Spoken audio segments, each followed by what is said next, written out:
Welcome back to Britology. Today we're diving into a topic that has been on the mind of almost every driver in the UK, petrol prices.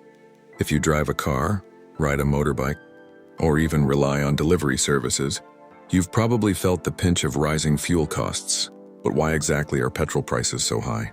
What really determines how much you pay at the pump? And is there any hope of prices coming down in the future? Let's break it all down in a simple and clear way. When most people see the price of petrol changing, they usually think it's just about oil prices going up or down. While that's true to some extent, the reality is far more complicated.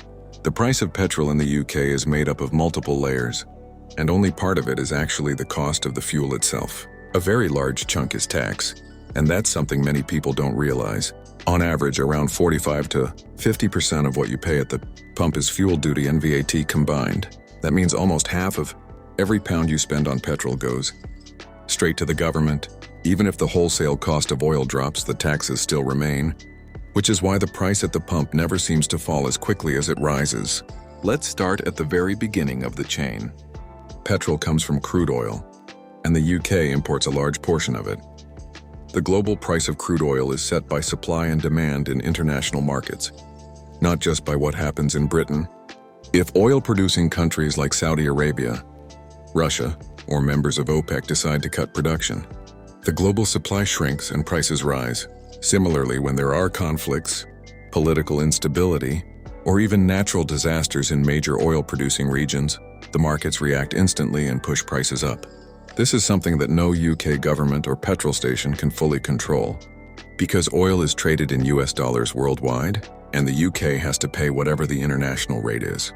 The second factor is currency exchange rates. Since oil is priced in dollars, the strength of the British pound against the US dollar has a direct impact on how much it costs to import oil. If the pound is weak, it means the UK has to spend more pounds to buy the same amount of oil. Even if global oil prices stay the same, a weaker pound makes petrol more expensive for British drivers. This is why political events like Brexit or economic uncertainty can cause fuel prices to rise, even if nothing changes in oil production. Next comes the refining process. Crude oil cannot just go straight into your car. It has to be refined into usable petrol and diesel. The cost of refining depends on global refinery capacity, the cost of transporting oil, and the demand for different fuel types. If refineries are under pressure, or if there's a sudden surge in demand, refining costs increase and this gets passed on to consumers. Then there's distribution and retail. Once refined, petrol has to be transported to depots and fuel stations across the country. This involves logistics, transportation, and staffing, which all add small costs. Fuel retailers also add their own margin, which is usually not as large as people assume. Supermarkets like Tesco, Asda, and Sainsbury's often sell petrol with very small profits, using fuel as a way to attract customers to their stores. Independent fuel stations, however, have higher overheads and usually need to charge more per liter to stay in business. Now let's come back to taxes, because this is one of the biggest factors. Fuel duty is a fixed amount charged on every liter of petrol and diesel sold in the UK.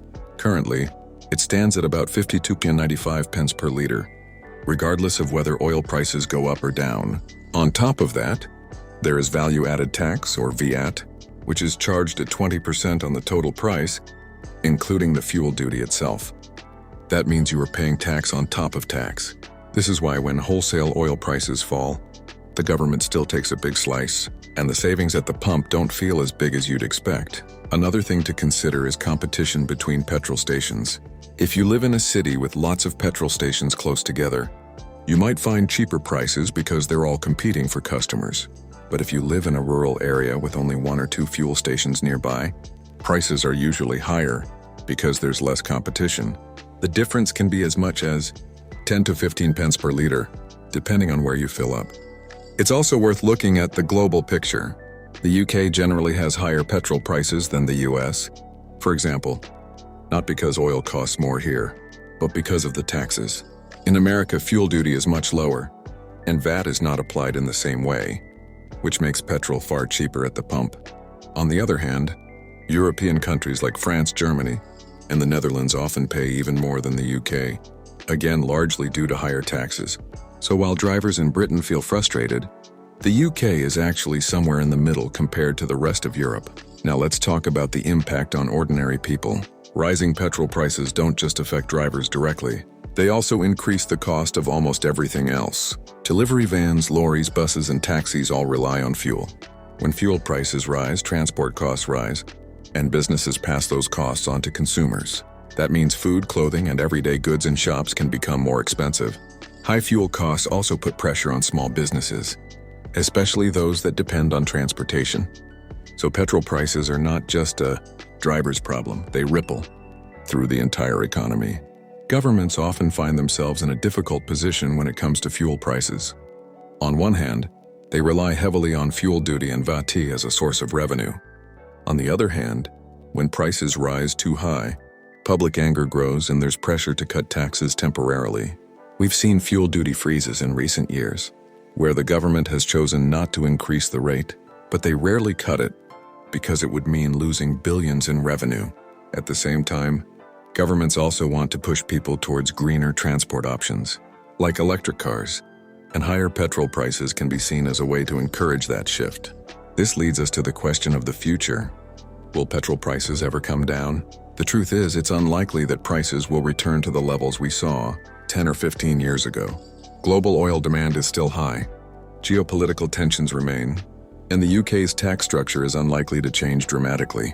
Even if electric cars become more common, the government will eventually need to replace the revenue lost from fuel duty, which means drivers of traditional cars might not see much relief at the pump.